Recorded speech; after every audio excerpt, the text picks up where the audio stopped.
Welcome back, everyone, for game one between University of Hartford and 8 Vigilantes. The Battle of the East is here in as best you can, and certainly they do have priority down there, but we might see a fight here because Diego is roaming around. Will be into the lane first, going to stun up, 0 range. Okay, Flash has to come out, the handshake is going to whip, but they're going to turn back onto your friend with their Kitty range. Flash forward by Orums, okay, not going to get the damage with the red buff to get the kill there. Well, quick draw back out of range, and they walk away respectfully. From top lane.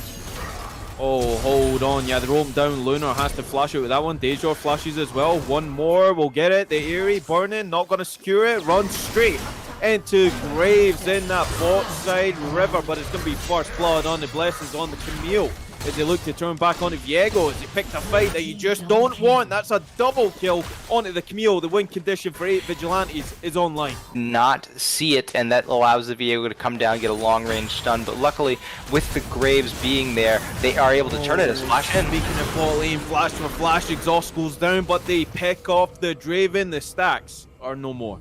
Already putting that blade further into the lane, and that's important, but Graves is going to walk around here to try and tag him up. Okay, he's going to get the taunt away, not taunt up anybody. Big shot off the wall to stun him up. It's a refuge to negate any of the auto attacks that come through. Frank King holding on to that Flash for an eternity until now. Probably waiting for that taunt to come up, but it wasn't up in time.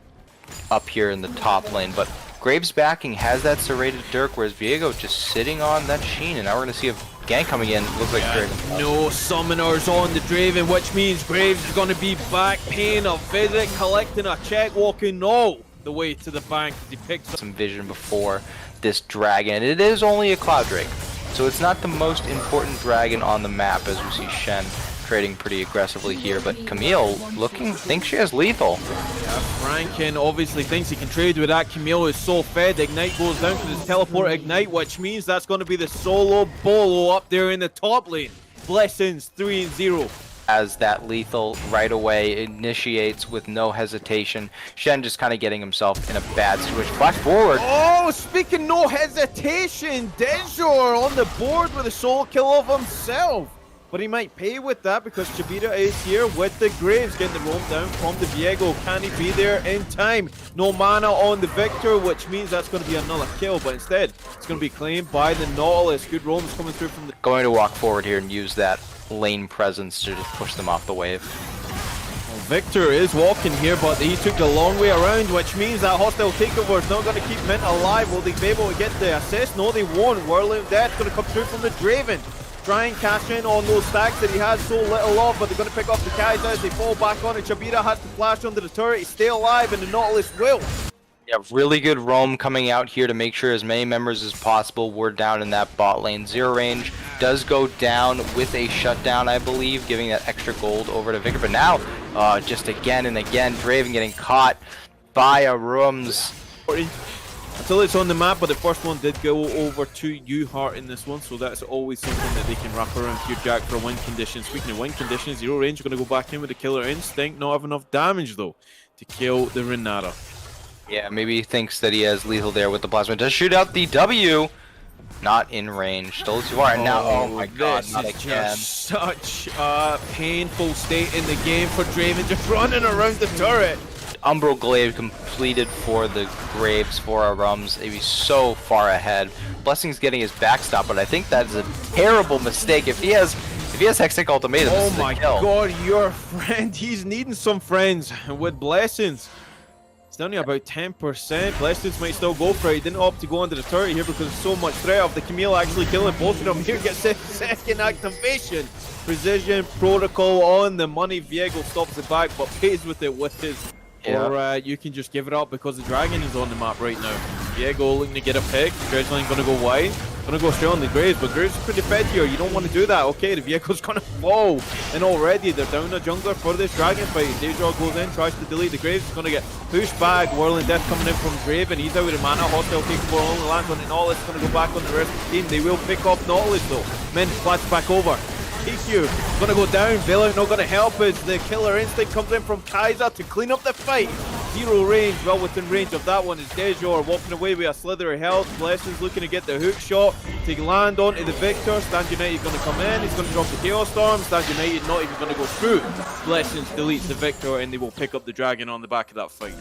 The kills coming through, so even more accelerated. This is something I like to see, as Rift Herald is going to come down and pick up this mid-lane turret. Orums has the wrap around, the turret's going to die. Dredge Lane secured the kill onto Renata. They're going to collapse back onto the Victor. Deadshot's going to go down. Whirling Death comes in to try and get something back, but ultimately the Victor will stay alive with about 50% health, as it's enough to negate the onslaught of 8 Vigilantes. They came, they say they want to take that turret, and they do so. You can't be having things split. Everyone has to be on the same page with the same objective, and it has to be to lock down this Camille. No one goes in until Camille shows herself, and right now Camille is showing herself. Speaking of Camille, okay, bailout is going to go down, but Viego's there. That's a lot of damage for an underfed Viego right here. Gets the shot down onto the Camille. A little bit overextension from Blessings, which means if Viego will get the hook shot back over the wall, looking to secure the kill onto the Nautilus, followed up by the rest of the team, is enough. And they lead you really needed to get. You're still going to have to win a 5v5 fight with Camille in it, and she is looking to blow up this Victor. Could we see an instant replay? Blessings goes heavily onto the Victor, but Viego is here again, which means Blessings will instant replay his own death as Viego picks up the second kill of the game, and all of a sudden, the underfed Viego back in the game. 10+ in the KDA and the lead here, but where they're looking to collapse onto Viego again. They will get the killer instinct over, flashes over into the weighing arm of Orums. He will pick off the Viego. We're seeing just these monumental plays, actually. It's crazy here, Jack. It's to and fro, and now that Baron is readily available. Yeah, I'm going to be honest, I watched that entire play develop from beginning to end, seeing the Viego go through that Hextech gate. He was instantly pinged on the map and spotted out as all 4 members collapsed. So I really have no idea what he's doing there. Can't really defend your friend. But now we are seeing the Baron take is going to come out in full effect. No contest is able to be had, and they are going to clear that Umbleglaive first item. So he is a bit further ahead when you just look at items, but Righteous Glory procced here. Yeah, they want to go into the graves, but welcome to the party. Chavera is going to get the knockoff straight onto the Renata. The Odin is going to die here. They're all going to die. 8 Vigilantes pushing the narrative that you cannot stand toe-to-toe with us. It's Kaiser gets on the board. I believe that was double going over to the AD carry, 0 range. Now they have the Baron buff. They have everything to try and take this game. They're going to root off the Shen, go back in with the killer instinct. That's 3 for the Kaiser in that skirmish. They get down the turret. They're looking to take down the inhibitor.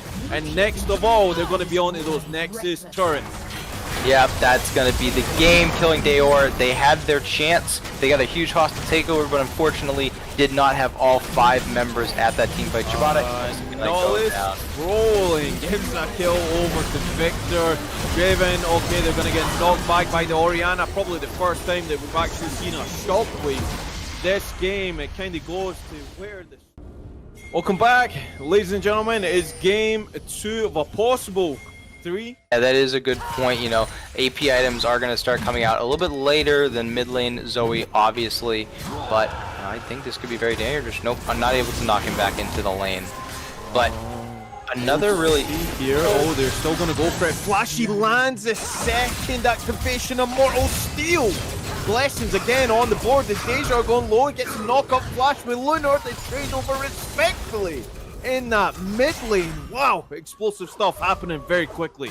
Just secure the first dragon of the game, so they're definitely making it count where it's needed. We'll see if they can try and snowball that into some sort of lead, as they're about 1,000 gold behind just because of those kills going over in the early game, as we see Dejor and Lunar fighting again. But that's a big minion wave. Level 7 achieved, level 6 I should say, already there. Sleepy Trouble Bubble, whoa! That's the Zoe you were talking about, and she makes the roam and gets the kill on Dejor.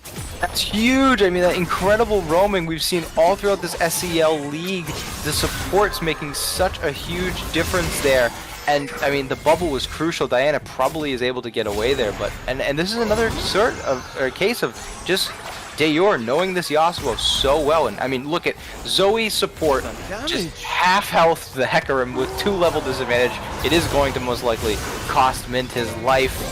Everyone's He's gonna go down. He's gonna get the ultimate coming in from Yoni to join the fight. Is CEO on the side there gonna get Sleepy Trouble Bubble. Zoe will fall for the commitment. His blessings being charged down by your friend. Not gonna be very friendly to the Yoni. Gets a blast going over the wall. That's enough to deter them. Here is Franking. Might look for the snipe. We call it a forge. Will he go for it? The snowball certainly not going to be in range. Here we go. Will it be on the money? It goes wide. Blessing's going to be slowed up though. Diana goes down with the moonfall, pulls back at him in. The debate of the century potentially.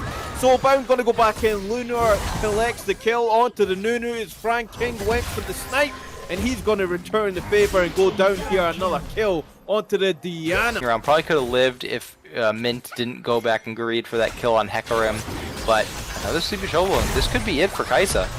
Killer Instinct went forward from the Kaiser right there. He was popped as well, but Mint is going to go down again. The Zoe really reaping the rewards of that grey screen simulator. Not so much can be said.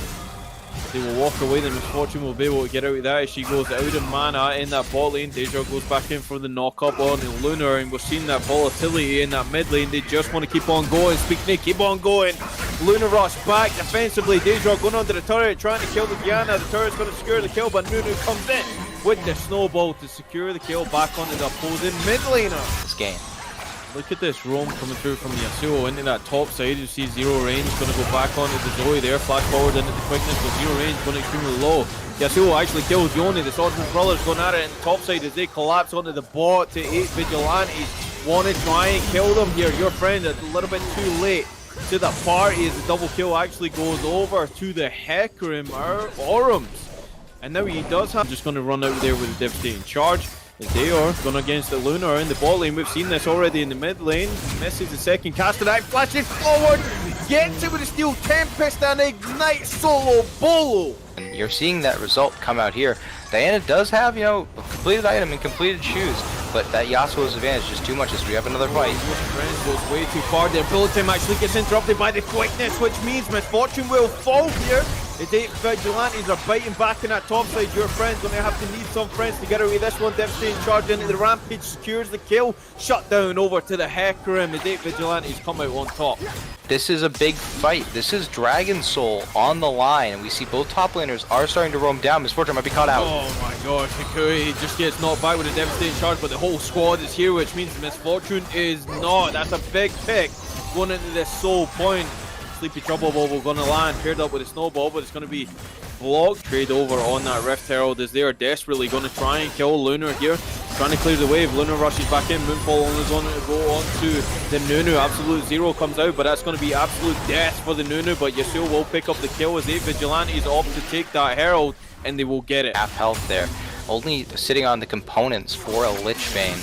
But Daor still winning this matchup. I believe he would even win into 3 levels up on the Yone. He's going to win this matchup as well. Going to go for it. Oh, he connected. Flash going through, but Fate Seal going to come back in and get this shield. Oh, shield right there, but Mint's going to fall because Kaiser on a rampage in that mid lane teleport coming in, but it's going to be interrupted because the turret is no longer standing. Mint holding on to that, just like that locket of Iron Solari, holding that in inventory as well in case a fight is about to break out, but he has to use both summoners here, which means your freebie for the Hecarim. Also a Shadow's in with the Killer Instinct. Kaiser going crazy. Absolute Zero. Not going to help out the Nunu there. Kaiser picks up 2. Diana picks up 1, which means Baron is on the table if they want to take it here. BM, has so many mastery points on this champion. We are going to see the big knock. That's what it's come through. Colin Ford's going to go through, but Rakan goes straight onto the Ornn there as they follow up with a Fate Shield onto the ICO. He gets his shield from Shield Bow, but big last breath coming through. Nasus has to be popped to negate the death of Lunar. Tank turret shot going to go low here as well as Roy comes back out with a bullet time from Misfortune, which means Chabira overstayed the welcome. They will foil the attempt on the Nexus turrets, but they lose the inhibitor. Nunu going to follow up. Lunar going to go low. He's going to fall there as Nunu walks towards the blast zone. He's going to try and get out there. Misfortune still in the vicinity. Gets his bomb to stay alive for just a second, but they're going to fall back onto the Misfortune. The Kaiser still doing a lot of damage. Mint's going to fall here as well. It's Hecarim, the only survivor from that team fight. Already surpassing game 1 here. Game 1 was 24 minutes on the clock. 25. Going to start with the Baron. Now, it was a little bit interesting how 8 Vigilantes opted to siege the base without securing the Baron with the numbers. Sleepy Trouble Bubble going to go down onto the Diana as they're in the vicinity. Hartford looking to try and contest this is Hecarim going to be slowed down until Shadows on multiple as they go back into face. Here's going to weapons. Pixuri going to kill the wall. The Misfortune's going to die here. Going to forge on multiple, but Yatu's still doing a lot of damage in there. They're going to try and get out there. Franklin's still only survivor as Mint comes back in with damage from the Paddle Star, but not going to be enough because Hecarim fully stacked. Passive means a double kill will go over to that jungler. It was what you talked about in the early game. Ornn hits a 4-man Call of the Forge God, but Yasuo pulls the trigger too early, only gets the knock up on one target. Misfortune goes down so quickly because of that 4-man fear by Hecarim. Zoe was able to do so much in that team fight, picking up kills and assists left and right, but in the end, it's not going to be enough. And they're looking to end the game here. Okay, Misfortune's going to be up in time, and they're going to delete Blessings, so the defense will still be there. Warden's mail items being built by Ornn, trying to lower the attack damage. Vandy, they're going to go for a moonfall on 3. Paired with the bullet time going to go in, but going to be interrupted by the quickness, and 8 Vigilantes are on top in this series as they look to 2-0 University of Hartford in quick succession. They take game 2 of the series, and they will take